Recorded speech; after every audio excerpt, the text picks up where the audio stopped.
Yeskiel pasal 37 ayat 1 sampai ayat yang ke-10. Beta angkat satu tema di sini adalah kekuasaan Tuhan mengubah kita. Kekuasaan Tuhan mengubah kita. Ayat firman Tuhan ini beta percaya keluarga besar jemaat Emmaus sudah berulang-ulang membaca ini. Amin. Beta percaya pendeta persekutuan pasti sudah sampaikan ini. Tetapi kenapa hari ini Tuhan mau supaya kita kembali merenungkan firman Tuhan ini? Di ayat 1, di situ dikatakan, lalu kekuasaan Tuhan meliputi aku, dan ia membawa aku keluar dengan perantaraan rohnya, dan menempatkan aku di tengah-tengah lembah, dan lembah ini penuh dengan tulang-tulang.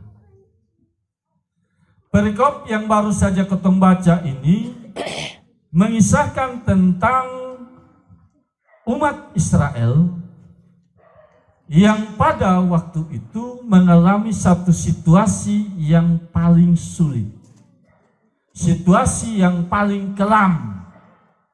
Kira-kira tahun 587 sebelum Masehi.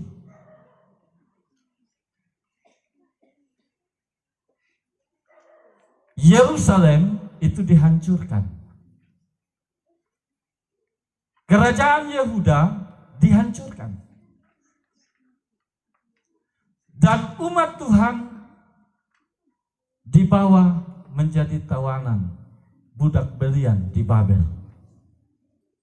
Sehingga umat Tuhan mengalami satu masa yang paling sukar, paling sulit. Karena itu di dalam pembacaan tadi Yeskiel itu menggambarkan sesuatu yang sangat indah. Dan Yeskiel pada saat itu ada bersama-sama dengan umat Tuhan. Dia juga tidak bisa melepaskan diri dari apa yang dialami oleh umat Tuhan pada waktu itu. Sehingga dia terlibat di dalam satu masa yang sukar, masa yang sulit, dan dia mengalami juga sama seperti umat Israel, berada di dalam satu keputusasaan. Dia juga mengalami itu. Dia mengalami putus asa. Tidak ada jalan keluar. Tidak ada harapan sama sekali. Mereka putus asa. Tetapi mari kita baca kembali di ayat yang pertama. Ayat pertama mengatakan begini. Lalu kekuasaan Tuhan meliputi aku. Sangat indah sekali kalimat ini. Kita sangat tertarik dengan kalimat yang mengatakan lalu kekuasaan Tuhan meliputi aku dan membawa aku keluar dengan perantaraan rohnya. Beta ingin membandingkan dengan satu ayat firman Tuhan yang berkaitan langsung dengan Yeskiel pasal 37 ayat 1. Bandingannya ada di dalam Kejadian pasalnya yang pertama. Kejadian pasal yang pertama, kita perhatikan kalimat dalam kalimat firman Tuhan di dalam Alkitab. Bandingannya seperti ini. Bumi belum berbentuk dan kosong. Gelap gulita menutupi samudra raya. Dan Roh Allah melayang-layang di atas permukaan air.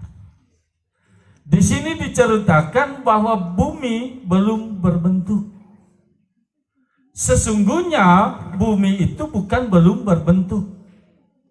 Karena di ayat 1 dari Kejadian pasal 1, di situ dikatakan pada mulanya Allah menciptakan langit dan bumi sempurna. Kalau Tuhan bilang jadi, maka jadi. Tetapi di sini dikatakan bumi belum berbentuk karena ada sebab. Ada sesuatu yang terjadi yang membuat akhirnya bumi itu menjadi tidak berbentuk. Jadi bumi belum berbentuk karena firman Tuhan itu genap sempurna. Apa penyebab bumi itu belum berbentuk? Karena menurut kitab Targum pada pemikiran orang Rabi Yahudi itu, pada saat itulah Lucifer dilempar ke tengah-tengah dunia ini. Sehingga bumi menjadi tidak berbentuk, bukan belum berbentuk, tetapi menjadi tidak berbentuk. Karena Lucifer dibuang, dilempar ke tengah-tengah dunia ini. Tetapi ketika dikatakan di sini bahwa dan roh Allah melayang-layang di atas permukaan air. Roh Allah melayang-layang di atas permukaan air. Oleh karena terjadi sesuatu, Lucifer dilempar ke tengah-tengah dunia ini sehingga menjadi tidak berbentuk. Tetapi ketika roh Allah melayang-layang, roh Allah meliputi, roh Allah menguasai, maka ada satu perubahan, terjadi perubahan. Kalau di dalam teks aslinya itu, roh Allah melayang-layang itu artinya merah hebet. Merah hebet. Merah hebet itu artinya melayang-layang dan juga bisa mengerami. Artinya bisa melayang-layang dan juga bisa mengerami. Karena itu, ketika malam hari ini, Bapak Mama semua percaya bahwa ketong ini sementara diliputi, dikuasai, roh Allah melayang-layang atas ketong semua ini, maka akan terjadi perubahan. Gambarannya begini. Telur itu adalah benda mati. Telur, benda mati. Tetapi ketika dierami oleh induk ayam, lama-lama menjadi anak ayam. Menjadi anak ayam. Menjadi hidup. Dan ada perubahan. Karena itu ketika ibadat ini ketong imani bahwa Allah, roh Allah sementara melayang-layang, meliputi ketong semua, mengerami ketong semua, maka terjadi satu perubahan. Amin. Yakin? Malam hari ini terjadi perubahan atas ketong semua. Karena itu Yeskiel pasal 37 situ mengatakan begini.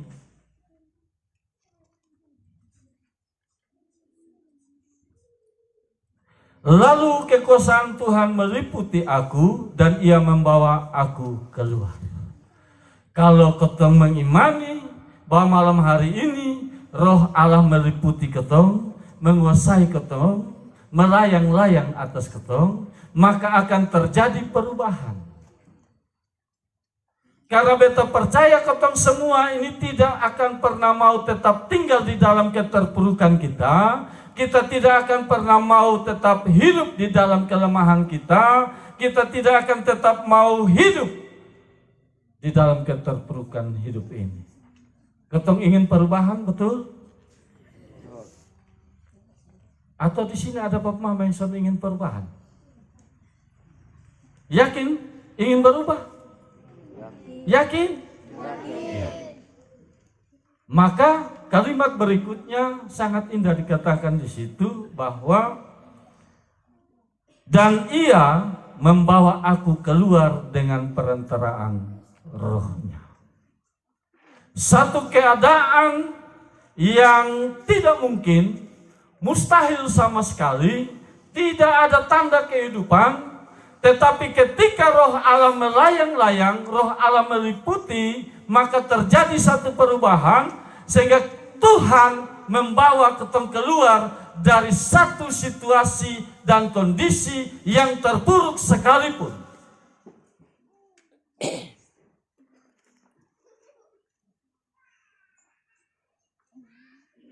Tuhan pasti mengubah setiap hidup kita.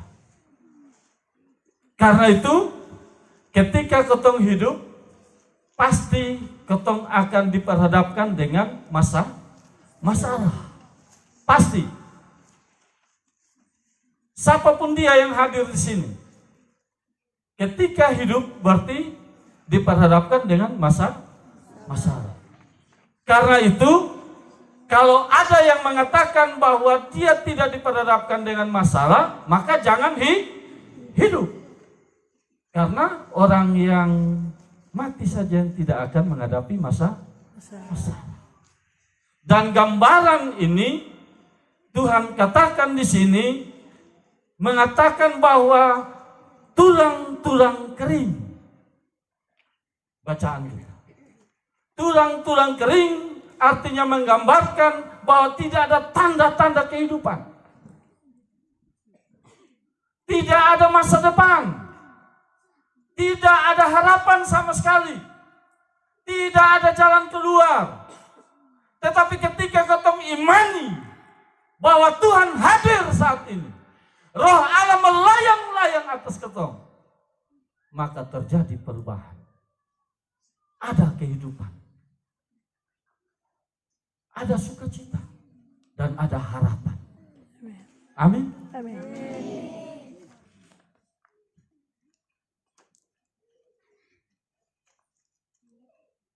Pada saat itu bangsa Israel memang mengalami satu keterpurukan. Bahkan Yeskiel pun mengalami putus asa. Beta percaya jemaat Emmaus juga pernah mengalami masa yang sukar, masa yang sulit. Seperti apa yang diutarakan oleh Bapak Minggus tadi. Tetapi hari ini Tuhan ingin mengubah segala sesuatu. Yang tidak mungkin, yang merasa mustahil, tidak ada jalan keluar. Tetapi Tuhan sanggup merubah segala perkara itu.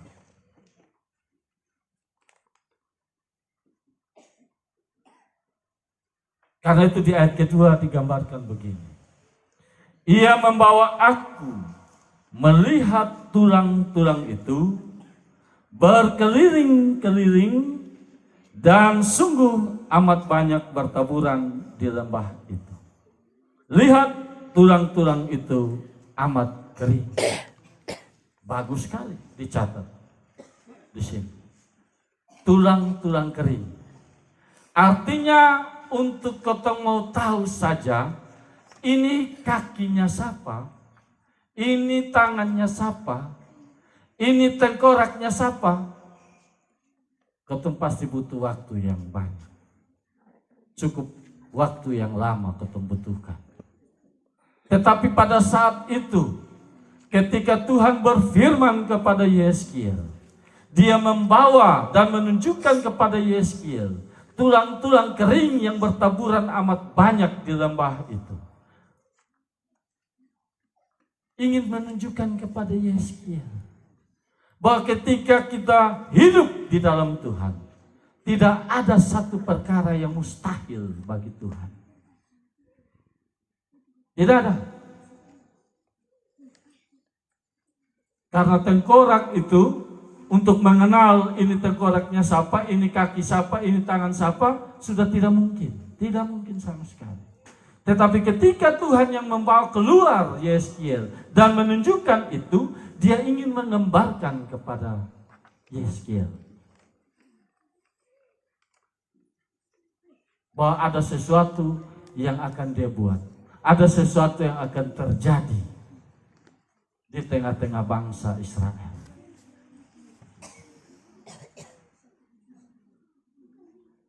Bapak, Mama, saudara-saudara yang dikasihi oleh Tuhan, ayat yang ketiga dia katakan begini. Lalu Ia berfirman kepadaku, hai anak manusia, dapatkah tulang-tulang ini dihidupkan kembali? Aku menjawab, ya Tuhan Allah, Engkaulah yang mengetahui. Yeskiel menjawab Tuhan dengan sangat bijaksana sekali. Dia katakan begini, lalu Ia berfirman kepadaku, hai anak manusia, dapatkah tulang-tulang ini dihidupkan kembali? Aku menjawab, ya Tuhan Allah, Engkaulah yang mengetahui. Artinya di sini dikatakan bahwa Tuhan bertanya kepada Yeskiel, "Hai anak manusia." Ini menunjukkan bahwa ketong sebagai manusia, ketong penuh dengan segala keterbatasan. Ketong sudah mampu sama sekali tanpa Tuhan. Ketong tidak mampu berbuat apa-apa. Karena itu Tuhan bertanya kepada Yeskiel, "Hai anak manusia, dapatkah tulang-tulang ini dihidupkan kembali?" Artinya Tuhan ingin menunjukkan kepada Yeskiel bahwa ketika kosong mengalami tantangan hidup ini, mengalami keterpurukan, tidak ada lagi sukacita di dalam ketempung hidup. Tuhan mau katakan kepada kotong semua bahwa saat ini kotong membutuhkan Tuhan. Kotong semua yang hadir di sini membutuhkan Tuhan, sebab tanpa Tuhan kotong tidak akan mampu berbuat apa-apa. Karena itu dia katakan, "Hai anak manusia." Itu menunjukkan bahwa botong manusia yang lemah, botong terbatas, botong tidak mampu, botong tidak akan bisa memiliki jalan keluar. Karena hanya Dia saja pemberi jalan keluar itu.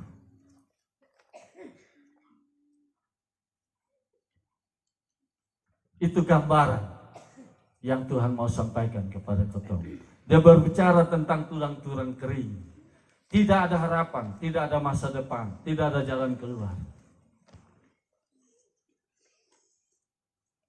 Karena itu Tuhan katakan, ketong semua ini butuh Tuhan. Atau ada di sini yang sudah butuh Tuhan, angkat tangan. Ada kok? Yang sudah butuh Tuhan di sini, angkat tangan. Ada? Kalau begitu ketong semua butuh Tuhan. Yang butuh Tuhan, angkat tangan.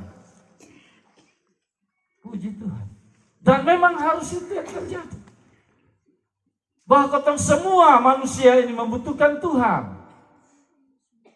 Tidak ada satupun yang tidak membutuhkan Tuhan. Ketong membutuhkan Tuhan. Supaya apa? Ada perubahan terjadi dalam hidup ini. Sekalipun tanpa harapan. Di depan mata manusia tanpa harapan. Tidak ada sama sekali harapan. Tetapi bersama Tuhan pasti ada harapan.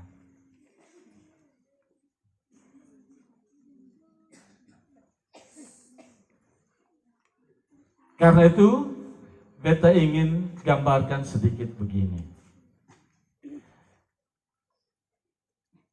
Ketong ini seorang anak itu hidupnya pasti dekat dengan ibu, betul Sande? Karena ibu itu dia mengandung 9 bulan 10 hari. Dia berbagi makanan dengan anak.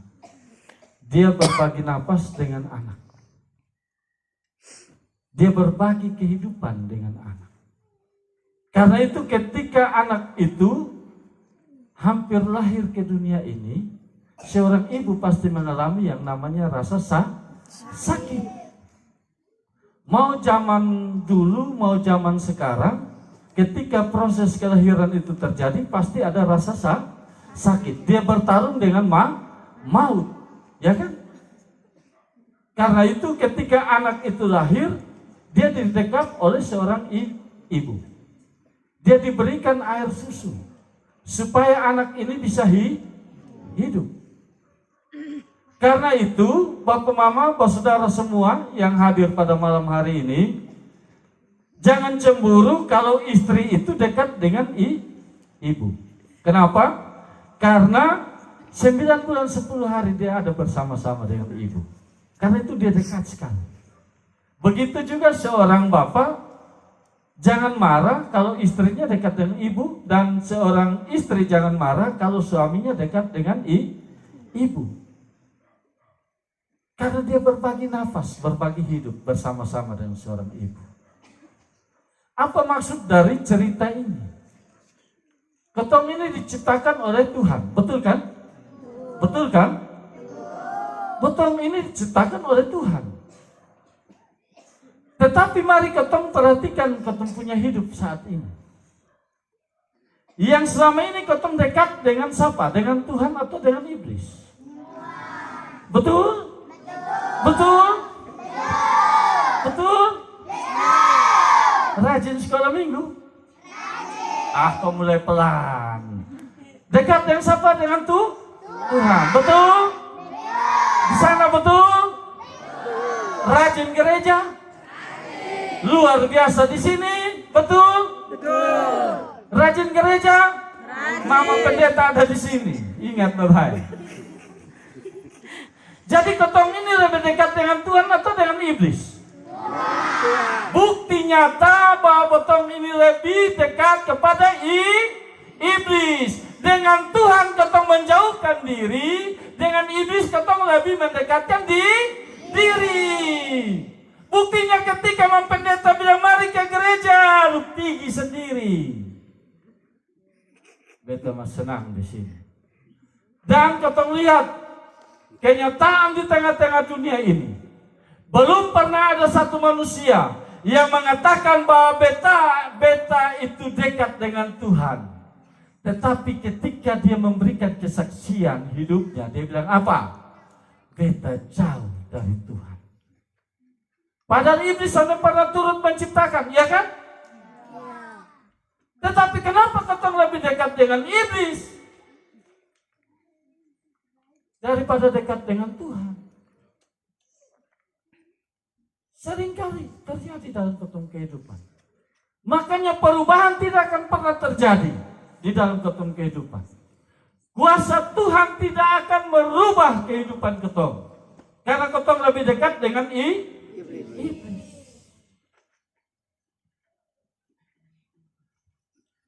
Bapak Minggus punya persekutuan berapa anggota?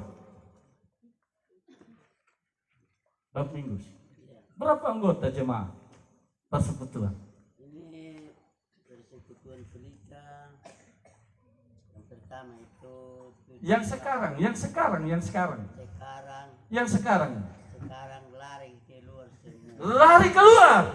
Kesaksian nyata bahwa ketong ini lebih suka dekat dengan iblis.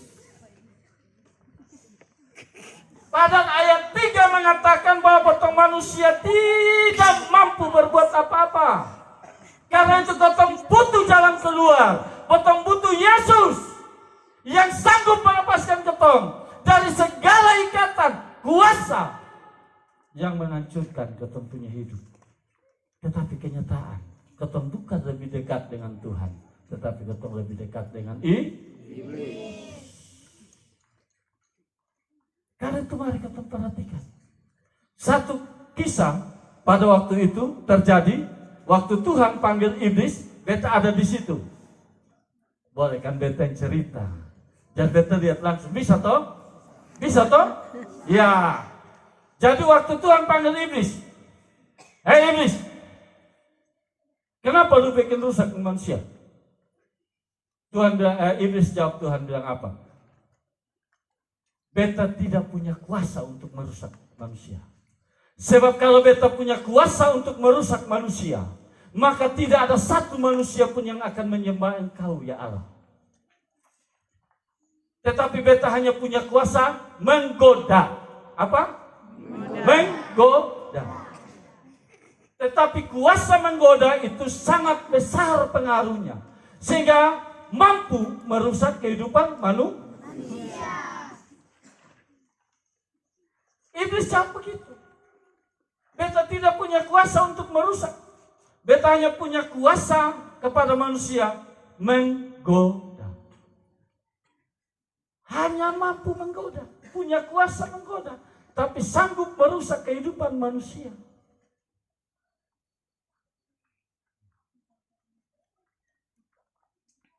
Ketika iblis jawab, Tuhan, beta hanya punya kuasa untuk menggoda. Tetapi ketika manusia jatuh tergoda, apakah beta harus katakan wow gitu? Iblis bilang dengan Tuhan Yesus, kan beta hanya menggoda. Kalau dong jatuh dalam godaan, apakah beta harus bilang wow? Tanya kepada diri sendiri.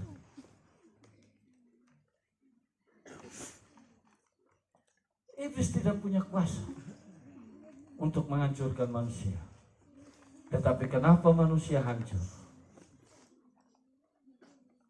Karena apa? Suka tergoda. Suka tergoda. Ketika Bapak Minggus panggil, mari ketemu bersekutu. Karena dalam persekutuan, ketemu pasti bertemu dengan Tuhan. Hadirat Tuhan ada. Meliputi, menguasai ketemu semua. Sehingga ketemu diubahkan menjadi lebih baik dari hari ke hari. Tetapi banyak orang yang bilang, Bapak bergumul sendiri, biarkan ketemu lakukan apa yang ketemu inginkan. Dan ketika mulai jatuh, Bapak Minggus, tolong doakan saya. Seringkali ketemu manusia seperti itu. Mama pendeta ajak datang gereja. Ketemu berbantah dengan mama pendeta.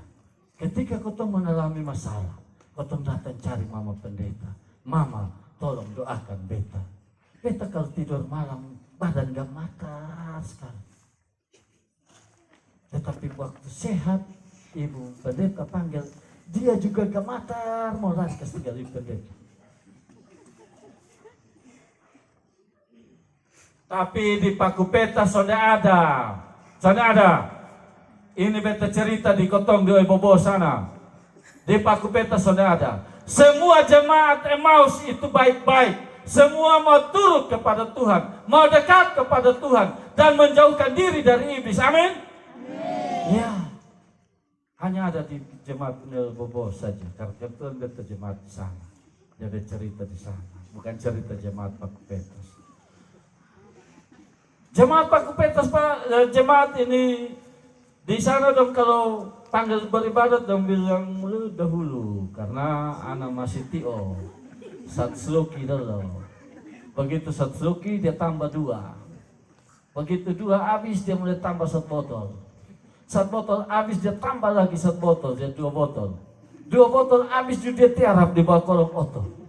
Begitu besok pagi bangun karena tabrak sipit pohon telinga, dia bilang siapa yang potong bangun telinga? Padahal dia sendirian tidur telinga sipit di ban. Makanya waktu oto jalan giring sipit pohon telinga, tapi dia mulai marah. Padahal dia sendirian buat salah. Itu di Bobo, di Cincinnati. Di Cincinnati. Beta percaya semua sudah tinggalkan itu. Amin. Amin. Anak-anak ini luar biasa, semangat sekali. Jadi waktu Tuhan panggil iblis, dia bercakap-cakap, iblis bilang beta sudah punya kuasa untuk merusak. Tetapi beta hanya punya kuasa untuk menggoda. Karena itu ayat 3 digambarkan di situ. Kotong jangan sok hebat. Kotong jangan sok hebat. Karena iblis punya godaan maut. Potong 1 kali tergiur maut. Iblis punya kuasa menggoda, sangat luar biasa. Makanya Tuhan gambarkan di ayat yang ketiga. Lalu ia berfirman kepadaku, hai anak manusia, dapatkah tulang-tulang ini dihidupkan kembali? Yeskiel menjawab, ya Tuhan. Ya Tuhan Allah, Engkaulah yang mengetahui. Kalimat di sini, ya Tuhan Allah, Engkaulah yang mengetahui, bukan hanya sekedar tahu. Tetapi Allah yang kotong sembah adalah Allah yang maha tahu. Allah yang maha kuasa. Allah yang maha kasih. Allah yang maha memberi segala sesuatu dalam kotong hidup. Karena itu jangan pernah menjauhkan diri dari Tuhan. Karena tanpa Tuhan, kotong tidak akan mampu berbuat apa-apa. Tetapi ketika kuasa Allah hadir di tengah-tengah kotong semua, kuasa itu sanggup mengubah kotong semua. Dia sanggup mengubah. Apa yang luar biasa ketika kuasa Allah hadir di tengah-tengah kotong semua. Dan apa yang harus kotong lakukan? Mari perhatikan ayat yang keempat. Ayat yang keempat. Ayat keempat di sini dikatakan begini. Kita baca sama-sama ya. Baca sama-sama. Lalu firman Tuhan kepadaku apa? Dan katakanlah kepadanya, hai tulang-tulang yang kering, dengarlah firman Tuhan. Iya. Ulang sekali lagi. Lalu firman-Nya kepadaku apa? Apa? Apa?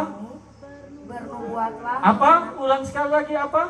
bernubuatlah mengenai tulang-tulang ini. Ulang di kalimat yang sepotong itu apa? Bernubuat Bernubuatlah. Sering ketong artikan kalimat bernubuat itu seperti meramal. Tetapi malam hari ini Tuhan mau katakan kepada ketong, arti bernubuat artinya pikirkanlah, perkirakanlah. Karena ketika ketong mengalami masalah pasti ketong berpikir, ya kan? Bagaimana beta bisa keluar dari persoalan ini? Betul tak? Kalau ketong mengalami masalah tentu ketong perkirakan segala sesuatu, betul? Supaya ketong bisa memperoleh jalan keluar. Supaya ketong mendapatkan kelegaan dari setiap masalah yang ketong hadapi. Supaya ketong jangan terpuruk ketika ketong mengalami masalah. Karena itu Tuhan katakan bernubuatlah. Pikirkanlah, perkirakanlah, katakanlah di dalam dirimu. Tuhan perintahkan kepada Yesus. Perkirakanlah, pikirkanlah, katakanlah dalam dirimu. Kalau saat ini kau mengalami sakit penyakit, Tuhan bilang, katakan di dalam diri, dalam nama Tuhan Yesus, sembuh. Digambarkan tulang-tulang kering, tidak ada kehidupan, tidak ada jalan keluar, mustahil bagi semua orang, termasuk Yeskiel, umat Yahudi juga demikian. Tetapi ketika roh Allah menguasai, meliputi, maka terjadi perubahan. Dengan cara apa? Bernubuat. Karena itu ketong jangan tunggu pendeta besar, pengkhotbah besar datang bernubuat untuk ketong supaya ketong sembuh, supaya ketong memperoleh jalan keluar. Jangan tunggu. Tetapi Tuhan bilang, bernubuatlah. Kalau hari ini sementara sakit, katakan beta sembuh. Katakan, Tuhan bilang, bernubuat dalam diri. Itu artinya apa? Menunjukkan bahwa teman mengimani kuasa Tuhan sanggup mengubah segala sesuatu. Amin. Jadi jangan ketong mau terus terpuruk dalam hidup ini. Jangan cari pendeta besar, pengkhotbah besar. Itu apa yang menerima mujizat-mujizat terlalu besar. Kalau dong datang berarti ketong sudah bisa sembuh. Salah. Tuhan bilang perkirakanlah, pikirkanlah, katakanlah dalam dirimu bahwa kuasa Allah sanggup melepaskan. Karena itu yang ada hari ini, yang mungkin sudah cari nona, cari nyong, sudah bertahun-tahun sudah dapat, masih tetap jomblo, katakan dalam dirimu, tahun depan beta pasti nikah. Amin. Bernubuat, Tuhan bilang bernubuat. Bernubuat bagi dirimu. Dan firman Tuhan tidak pernah main-main. 3 tahun, 4 tahun cari jodoh sudah dapat. Tuhan bilang bernubuat. Tahun depan, beta pasti kawin. Tuhan pasti tentukan jodoh yang terbaik buat beta. Katakan itu dalam diri. Hari ini yang tidak punya anak, Tuhan bilang bernubuat bagi dirimu. Katakan. Tahun depan beta punya anak. Jangan mengutuk diri bahwa beta mandul. Jangan. Mari kotong belajar. Tuhan mau ingatkan kepada kotong semua. Makanya bagus sekali firman Tuhan. Dia bilang, bernubuatlah mengenai tulang-tulang ini. Tulang-tulang kering menggambarkan tidak ada kehidupan sama sekali. Tidak ada harapan. Mustahil. Tetapi Tuhan mengatakan kepada Yeskiel, dan bagi kotong semua yang hari ini membaca firman Tuhan, supaya kotong dibukakan, kotong mengerti bahwa kuasa Tuhan sanggup mengubah kotong semua. Jadi jangan pernah kutuk kotong pun diri. Bahwa beta mandul, tahun depan Tuhan pasti berkati beta. Di dalam nama Tuhan Yesus, pasti beta diberkati. Beta punya anak. Katakan di dalam diri. Jangan takut, jangan ragu. Tuhan ingin menunjukkan bahwa beriman, jangan main gila. Sungguh-sungguh. Jangan main-main. Kalau kotong ditipu orang, jangan kotong kutuk, kotong pun diri bilang sial beta. Jangan. Bernubuatlah dalam kotong punya diri sesuatu yang positif, sesuatu yang baik. Jangan pernah bernubuat tentang hal-hal yang negatif dalam kotong punya hidup. Bernubuatlah segala sesuatu yang baik dalam kotong punya hidup. Karena itu yang Tuhan perintahkan kotong. Yang Tuhan mau kotong lakukan sebagai orang percaya. Supaya kotong jangan berada dalam situasi yang terburuk. Supaya jangan sampai kotong putus asa ketika mengalami tantangan, persoalan, rintangan dalam hidup ini. Tuhan katakan bernubuatlah. Perkirakanlah. Pikirkanlah. Katakanlah dalam dirimu. Dengan satu iman yang sungguh. Bahwa Tuhan sanggup memberikan kesembuhan. Tuhan sanggup melepaskan segala penderitaan. Tuhan sanggup menghadirkan masa depan dalam hidup. Banyak orang putus asa karena sudah ada pengharapan untuk masa depan. Tetapi Tuhan berjanji, Dia memberikan masa depan bagi setiap orang yang percaya. Karena itu nubuat dalam diri. Katakan dalam kepemimpinan diri. Katakan, beta pasti sembuh. Jangan ketika mengalami sakit, beta susah sakit begini nanti kita sembuh kosong deh. Lazarus mati berapa hari? 3 hari. Lazarus mati berapa hari? 4 hari. Tuhan hanya sebut apa? Lazarus keluar. Lazarus keluar. Yang sudah mati, sudah busuk. Tapi Tuhan hanya katakan apa? Lazarus keluar. Dia keluar, dia hidup kembali. Ada harapan, ada perubahan, ada masa depan. Nah, mungkin Mama di sini masih meragukan dalam pikiran, bertanya-tanya dalam pikiran, betul kesana yang sampai dari haba datang dia bikin sesat, betul. Dia suruh ketemu bernubuat, tapi Tuhan sudah suruh. Firman Tuhan jelas, ya kan? Beta mau gambarkan begini. Beta bisa berkomunikasi dengan Bapak Mama yang ada di sini karena beta pakai bahasa, ya kan? Sehingga beta mampu berkomunikasi, betul? Ya. Ketika beta pergunakan bahasa, bahasa itu terdiri dari apa? Kalimat kan? Ya kan? Ya. Dari setiap kalimat itu ada apa? Kata-kata kan? Ya? Ya. Karena ada kata-kata sehingga beta bisa berkomunikasi dengan Bapak Mama, Bapak Saudara semua di sini. Ya kan? Tetapi kata-kata itu ada 2. Kata-kata yang abstrak dan kata-kata yang konkret. Kata-kata yang masih abu-abu dan kata-kata yang nyata, katakanlah begitu. Nanti kotong bilang abstrak dan konkret, dia bilang, lu nih, membahas terlalu tinggi, waktu saya mengerti. Iya, tapi Bapak Mama itu bahasa sabu. Abstrak dan konkret itu bahasa sabu. Kebetulan orang sabu yang bicara, jadi pakai bahasa sabu. Padahal itu bukan bahasa sabu, bahasa tinggi, bahasa Indonesia tetap tinggi.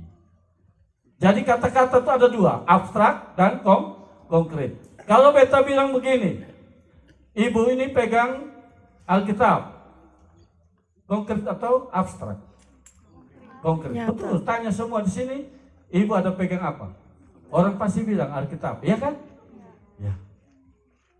Kalau beta bilang Mama di situ ada duduk di kursi, konkret, berarti kau lihat Mama ada duduk di kursi, ya. Kalau beta bilang ini tubuh. Orang semua lihat betul ini tubuh kan? Berarti konkret. Tetapi yang abstrak itu misalnya begini, indah. enak, nikmat, percaya. Itu kan abstrak, ya kan? Karena ketika beta bilang ini tempat indah, belum tentu semua orang bilang itu indah.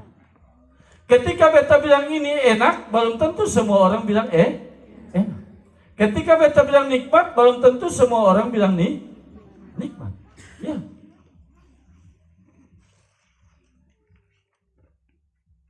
Tetapi supaya kotong bisa melihat secara nyata nubuat, ketika kotong mau bernubuat dalam kotong pung hidup, dan nubuat itu menjadi nyata dalam kotong pung hidup, maka kotong harus mengatakan itu dengan iman dan percaya. Beta mau katakan bahwa Alkitab yang Mama Pendeta pegang itu konkret atau abstrak? Firman Tuhan itu. Firman Tuhan beta percaya, Alkitab itu adalah wahyu. Beta pernah mengalami masa yang sulit. Beta tanya, kalau Tuhan ada, kenapa beta hidup susah? Beta baca Alkitab, beta cari kesalahan Alkitab, beta cari kesalahan. Ternyata beta baca Alkitab, beta sudah temukan kesalahan di dalam Alkitab. Dan kalau kotong tanya semua agama yang ada di Indonesia, dong mengaku bahwa dong punya kitab suci itu baik, ya kan? Betul sonde? Kalau kotong tanya, ya kan? Dong percaya bahwa dong punya kitab suci itu bagus, ya kan? Tetapi itu masih abstrak, belum nyata. Tetapi kalau kotong bilang percaya akan firman Tuhan, akan Alkitab, kata percaya itu masih abstrak. Tetapi yang membedakan kotong semua, firman Tuhan yang kotong percayai, dia hadir, dia nyata, dia menjadi daging, dia menjadi manusia yang namanya Yesus, melakukan, berkarya bagi beta dan bap mama semua. Dia mati bagi beta dan bap mama semua. Dia bangkit bagi beta dan bap mama semua. Konkret, real. Firman Tuhan konkret dan real. Kenapa? Dia menjadi apa? Daging. Yohanes 1 ayat 14. Dia menjadi daging. Dia menjadi manusia. Dia melakukan segala sesuatu. Dia mati. Dia bangkit. Karena itu kau terima kasih karunia-Nya. Barang siapa percaya kepadanya, tidak binasa, melainkan memperoleh hidup yang kekal. Karena itu Tuhan bilang, kau pun tugasnya apa? Bernubuat.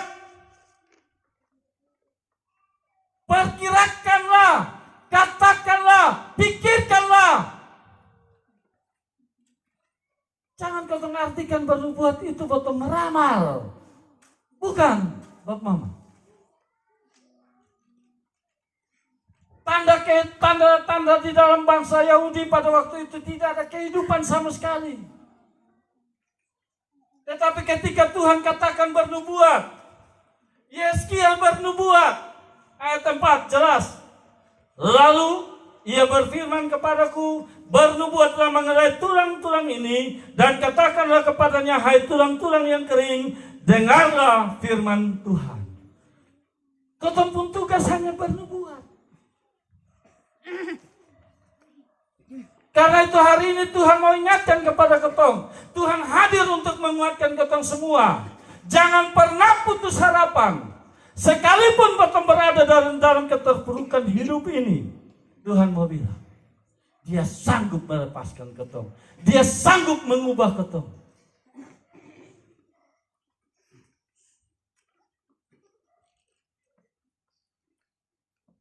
Karena itu mari kita melanjutkan ke ayat yang ke-5 dan ke-6. Apa yang terjadi? Ayat 5 dan ayat yang ke-6. Beginilah firman Tuhan Allah kepada tulang-tulang ini, Aku memberi nafas hidup di dalammu supaya kamu hidup kembali.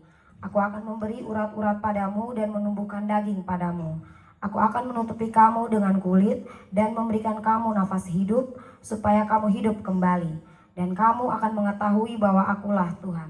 Tuhan bilang, bernubuatlah, katakanlah, pikirkanlah. Karena yang melakukan adalah aku, ayat 6. Aku, bernubuatlah sampai aku yang melakukan di dalam kehidupanmu. Supaya bosan tahu bahwa akulah Allah. Kalau hari ini kau hanya percaya dia Allah sebagai Allah menurut pemikiran manusia, Tuhan mau ingatkan kepada kau semua bahwa ketika dia perintahkan bernubuat, lakukan itu dengan iman. Supaya kau tahu siapa yang melakukan segala sesuatu menjadi indah, konkret dan real dalam hidup ini. Tuhan bilang aku Tuhan. Supaya jangan ada manusia yang sombong ketika melakukan pelayanan kepada Tuhan.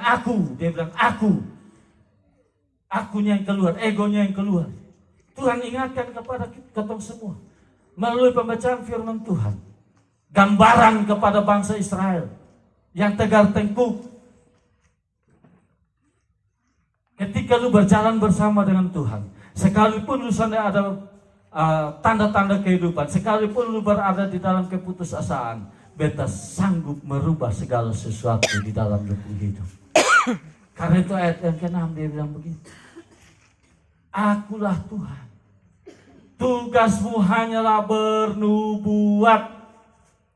Perkirakanlah, pikirkanlah, katakanlah dalam hidupmu. Selepas dari ini, beta percaya kalau kotong imani hadirat Tuhan ada di tengah-tengah kotong. Kotong datang tidak sama seperti kotong kembali ke rumah. Mungkin tadi kotong datang kosong, nol. Tetapi ketika kotong dirami, diliputi, dikuasai oleh firman Tuhan, maka kotong pulang dengan satu perubahan. Amin. Karena itu imani. Ibadat ini tidak akan pernah sia-sia, Bapak Mama, saudara-saudara sekalian. Tidak ada rencana Tuhan yang gagal. Tidak akan pernah ada yang namanya kebetulan. Tidak ada. Tetapi kalau Tuhan hadir di sini, segala sesuatu yang tidak mungkin menjadi mungkin. Keputusasaan Tuhan bisa rubah menjadi jalan keluar. Karena ketika Tuhan berjanji, Tuhan mempertaruhkan namanya. Karena itu janji Tuhan selalu ya dan amin. Tetapi kadang-kadang kotong yang terlalu dekat dengan iblis ini yang mengatakan bahwa Tuhan sudah sanggup merubah beban hidup. Sehingga kotong terus berada dalam keterpurukan hidup ini. Tetapi janji Tuhan ya dan amin. Setiap firman Tuhan, ketika ada perintah, mari Bapak Mama perhatikan, pasti terkandung janji Tuhan di dalam firman. Karena itu Tuhan perintah, pasti ada janji. Jangan pernah takut, jangan pernah ragu. Sekali lagi beta mau katakan, kalau hari ini ada yang sudah sakit, mengalami sakit 10 tahun, 15 tahun, Tuhan bilang malam hari ini ketika engkau percaya, engkau mau nubuatkan di dalam dirimu bahwa Tuhan sanggup melepaskan beta sakit penyakit. Maka Tuhan katakan apa? Semua itu terjadi. Supaya kotong lebih yakin, mari ayat ke-7. Ayat ke-7 kotong perhatikan. Perhatikan baik-baik ayat ke-7. Lalu aku bernubuat seperti diperintahkan kepadaku, dan segera sesudah aku bernubuat, kedengaranlah suara, sungguh suatu suara berderak-derak, dan tulang-tulang itu bertemu satu sama lain. Ya, perhatikan baik-baik. Lalu aku bernubuat seperti diperintahkan kepadaku dan sambung. Segera sesudah Apa? aku bernubuat, Dan apa? segera Dan apa? dan segera sesudah, Dan apa? segera sesudah, Dan apa sekali lagi? segera sesudah, Bapak Mama tahu arti segera? Tahu? Mengerti arti segera? Saat itu juga Tuhan tidak pernah menunda. Ketika kita mengimani, mengatakan dalam diri, sembuh, Tuhan pasti menolong. Saat itu juga segera. Tuhan tidak pernah menunda. Karena Tuhan mempertaruhkan namanya. Karena itu ketika dia perintah, lakukan dan buktikan bahwa akulah Tuhan yang menyembuhkan engkau. Akulah Tuhan yang melepaskan engkau. Akulah Tuhan yang memberikan engkau keturunan. Hal itu bagi kau mustahil. Apalagi ada di sini yang sudah punya anak. Dia mungkin 7 tahun, 8 tahun, 10 tahun. Dia merasa putus asa. Dan dia mengutuk diri bahwa beta ini mandul. Tapi Tuhan bilang hari ini, ketika lu lakukan itu dengan iman, maka ayat 7 katakan, dan sesudah Yeskiel bernubuat, maka segera. Tuhan tidak pernah tunggu, Tuhan tidak pernah tunda. Yakin Bapak Mama hari ini mau bernubuat untuk diri sendiri? Sudah yakin atau belum? Yakin. Betul? Betul. Ya betul. Orang kalau di dalam Tuhan yang meyakini, percaya Tuhan sanggup melepaskan engkau, percaya. Tapi kalau dia belum ada di dalam Tuhan, yakinkah engkau disembuhkan oleh Tuhan? Yakin. Kenapa? Karena tanda tanya dalam diri, betul kosong. Tetapi ketika orang yakin, dia bilang yakin dan percaya, Tuhan melepaskan beta.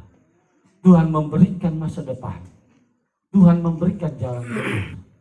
Tuhan melepaskan segala keputusasaan dalam beta hidup. Tuhan pasti sembuhkan beta. Karena ayat 7 itu jelas.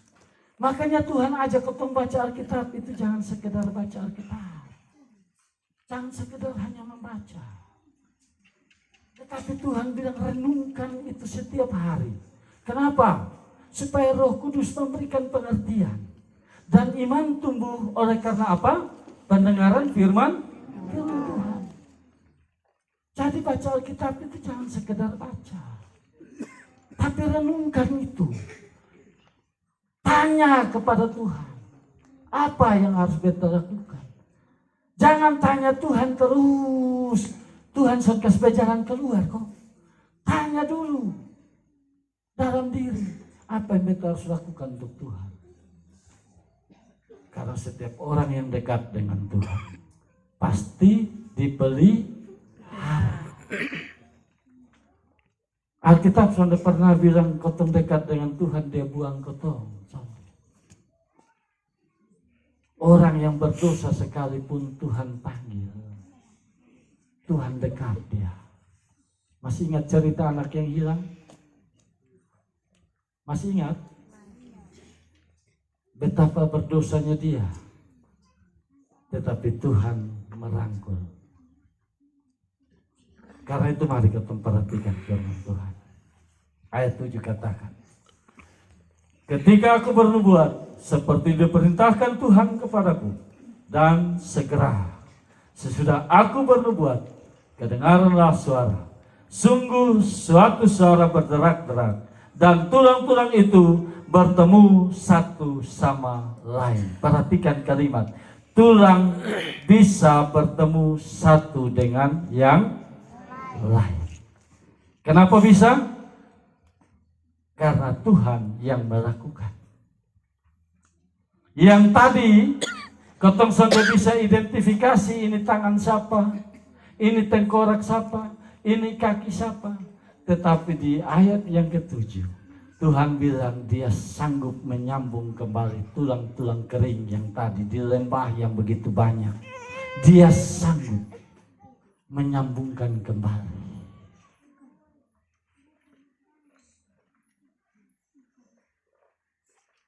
Masih kotong ragu dengan kasih Tuhan, kuasa Tuhan? Masih kotong ragu? Masih mau ragu? Kalau Tuhan bilang bernubuat, katakanlah. Ayat 8 dan 9, mari kita baca. Sedang aku mengamati-amatinya, lihat urat-urat ada dan daging tumbuh padanya. Kemudian kulit menutupinya, tetapi mereka belum bernafas. Ayat 9. Maka firman-Nya kepadaku, bernubuatlah kepada nafas hidup itu, bernubuatlah hai anak manusia, dan katakanlah kepada nafas hidup itu, beginilah firman Tuhan Allah. Hai nafas hidup, datanglah dari keempat penjuru mata angin, dan berhembuslah ke dalam orang-orang yang terbunuh ini, supaya mereka hidup kembali. Apa? Supaya mereka apa? Hidup kembali. Hidup kembali. Karena itu Tuhan mau ajak ketemu semua. Aku sanggup memberikan hidup yang baru bagi semua orang yang percaya. Karena itu malam hari ini, kalau Bapak Mama dalam hati ada yang bernubuat ketika Tuhan perintahkan, percayalah bahwa selepas dari ibadat penyegaran iman ini, Tuhan akan memberikan hidup kembali. Tuhan mampu membuat hidup yang baru. Tuhan mampu memberikan jalan keluar ketika potong bernubuat di dalam hati. Kalau tadi Tuhan suruh bernubuat di ayat 4 dan ketong lakukan, percayalah. Setelah keluar dari tempat ini, Tuhan akan melakukan perkara ajaib dalam ketempung hidup. Percaya. Percaya. Jangan pernah ragu. Percaya. Karena Tuhan sanggup memberikan hidup yang baru. Dia mampu membuat hidup kembali. Tulang-tulang, aku memberikan nafas hidup. Aku menumbuhkan urat-urat. Aku yang membungkus. Aku yang menghidupkan, Tuhan bilang. Tuhan mau katakan kepada ketong semua bahwa Tuhan sanggup melakukan apa yang mustahil bagi manusia. Tetapi bagi Tuhan tidak ada satu perkara yang mustahil. Hidup yang berputus asa, Tuhan ubah. Tuhan sanggup mengubah. Poin penting dalam ayat yang ke-10. Di ayat yang ke-10, firman Tuhan mengatakan begini. Lalu aku bernubuat seperti diperintahkannya kepadaku. Dan nafas hidup itu masuk di dalam mereka. Sehingga mereka hidup kembali. Mereka menjejakkan kakinya suatu tentara yang sangat besar. Beta percaya, Bapak Mama, kakak adik saudara semua. Beta percaya bahwa kuasa Tuhan sanggup memulihkan ketong. Tuhan sanggup mengubah ketong hidup. Kuasa Tuhan sanggup mengubah ketong hidup. Ayat 10 mengatakan begini. Ayat 10. Sehingga mereka hidup kembali, mereka menjejakkan kakinya suatu tentara yang sangat besar. Bapak Mama di sini pernah lihat tentara baris berbaris? Ada yang pernah lihat? Ada? Tentara itu kalau baris berbaris begini. Ya kan? Tegap. Tapi kalau yang begini itu pencuri. Ya. Kalau dia tondok begini ini pencuri. Tapi kalau dia begini, itu artinya tentara. Tentara itu lambang kekuasaan. Tentara itu lambang kekuasaan, ya kan? Ya. Lambang kebesaran suatu negara itu ada di tentara. Makanya sistem keamanan dipegang oleh tentara. Bayangkan tulang-tulang kering yang tidak ada harapan tadi. Ketika Tuhan menutupi tulang-tulang itu, memberikan urat, memberikan nafas hidup, tulang-tulang kering mampu berderak-derak seperti tentara berbaris. Karena itu beta percaya malam hari ini, dari tempat ini, dari gereja Emmaus, akan hadir kegerakan besar yang melanda Paku Petas ketika kau mau bernubuat dalam diri. Beta percaya ada kegerakan besar malam hari ini, dan itu akan terjadi karena Tuhan berjanji ya dan amin. Ada satu orang yang berdiri bergumul dengan Tuhan Allah, Tuhan perhitungkan dia. Sehingga terjadi kegerakan besar dari Pakupetas sampai ke seluruh Kabupaten Kupang akan terjadi kegerakan besar. Kenapa bisa terjadi? Karena semua jemaat bernubuat mengatakan bahwa beta merasakan kuasa Tuhan hadir dalam hidup. Tuhan mengubah beta. Yang tadi tidak ada harapan, sekarang beta ada harapan. Yang beta selalu hidup dengan muka muram oleh karena keterpurukan ekonomi. Tuhan sudah mengubah beta sejak malam hari ini. Ketika Tuhan menguasai ketong, ketika ketong mengimani bahwa Tuhan hadir. Hadirat Tuhan ada di tengah-tengah keluarga besar jemaat Emmaus Pakupetas. Maka terjadi kegerakan besar. Tentara lambang kekuasaan jemaat Emmaus menjadi lambang kekuasaan Tuhan. Menceritakan betapa besar kasih Tuhan. Terjadi kegerakan besar di jemaat Emmaus Pakupetas. Sehingga semua orang tahu bahwa ada Allah yang menghidupkan. Yang tadinya bergumul dengan kepedihan. Bergumul seorang diri. Tetapi Tuhan sanggup menghadirkan orang-orang yang mau menopang. Karena itu Bapak Minggus beta mau ingatkan bahwa Bapak Minggus hari ini tidak berjalan sendiri. Karena ada tangan Tuhan yang kuat yang menopang. Kuasa Tuhan yang meliputi. Maka terjadi kegerakan besar. Amin. Kotong amini itu semua. Kotong amini itu semua. Anak-anak lebih luar biasa. Walaupun hanya 1-2 yang amin. Tapi anak-anak memang luar biasa. Karena itu ketika Tuhan sementara mengajar anak-anak datang. Orang tua tarik dia dan jangan pergi. Tuhan bilang apa? Biarkanlah mereka datang kepadaku. Anak-anak itu luar biasa. Amin. Kotong ada kegerakan besar hari ini. Amin. Anak-anak luar biasa. Suara lebih besar. Amin. Anak-anak luar biasa. Amin.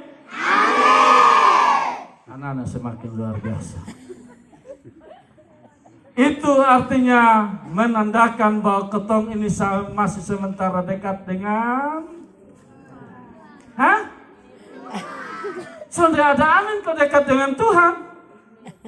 Berarti ketong sementara dekat dengan, padahal iblis tidak turut menciptakan. Tetapi ketong semakin saja mau dekat dengan iblis. Karena itu Tuhan tanya, siapa pencipta? Tuhan. Harusnya ketong lebih dekat dengan siapa? Tuhan. Tapi kenapa pertanyaan ini dijawab? Karena menunjukkan bahwa ketong lebih dekat dengan berubah. Karena orang Kristen tangguh. Orang Kristen itu seperti tentara tadi. Ketika berbaris, menggetarkan. Atau ada yang sudah takut tentara? Coba jawab. Supaya pulang bekas tahu tentara di Kupang. Ada yang sudah takut tentara? Woi, orang-orang tua umur begini nih dulu dong tahu masa tentara itu seperti apa. Beta saja masih dapat itu yang namanya garnisum. Kalau garnisum sejalan, mati. Karena itu ketong harus punya kegerakan besar. Beta percaya, imani malam hari ini, bahwa Tuhan sanggup merubah hidup. Tuhan sanggup memberikan jalan keluar. Tuhan sanggup memberikan kelepasan. Tuhan sanggup memberikan masa depan yang cerah dalam hidup. Pemuda-pemudi, yakin dekat dengan Tuhan? Yakin? Ya. Kenapa beta harus tanya? Supaya yang abstrak tadi menjadi apa? Konkret. Itu maksud Tuhan. Yang abstrak menjadi konkret, real dan nyata. Biarlah apa yang ketong nubuatkan menjadi hidup di dalam ketong punya kehidupan. Supaya ketong merasakan siapa Allah yang ketong sembah. Dan ketong percayai dan ketong imani dia di dalam ketong punya hidup. Jangan katakan seperti orang-orang dunia. Beta percaya Tuhan Yesus. Tapi kalau di Kupang, dia bilang begini, orang Kupang bilang begini. Beta ini biar sentuh gereja, Bu. Tapi jangan coba dengan beta. Jangan coba beta. Biar beta sentuh gereja. Beta hidup hanya dengan mabuk sah. Tapi lu coba tanya firman Tuhan dengan beta. Lu kalah. Jadi dia kawan tanya. Betul lu sempat pergi gereja tapi lu tahu Alkitab? Betul Lu mau tanya apa di beta? Yunus ditelan oleh ikan apa? Dia jawab di pengkawan bilang begini. Karena kebetulan dia orang Sabu. Dia bilang Yunus ditelan oleh ikan daudera. Ikan daun deras, kalau di bahasa jelasnya ikan daun deras. Dia kawan bilang lu bodoh lah begitu mau bangga son masuk gereja tapi tahu Alkitab. Dia ngosong dia beta salah pikir. Anak keliru geng, anak keliru, anak rubah. Nah siapa yang telan? Ikan apa? Ikan toko. Dia mau bilang ikan tongkol. Tapi dia bilang ikan toko. Jadi Yunus ditelan oleh ikan toko. Walaupun beta pernah gereja, tapi beta tahu Alkitab. Lu mau pergi gereja, lu pergi saja. Itu yang di Kupang terjadi. Di sini sudah ada.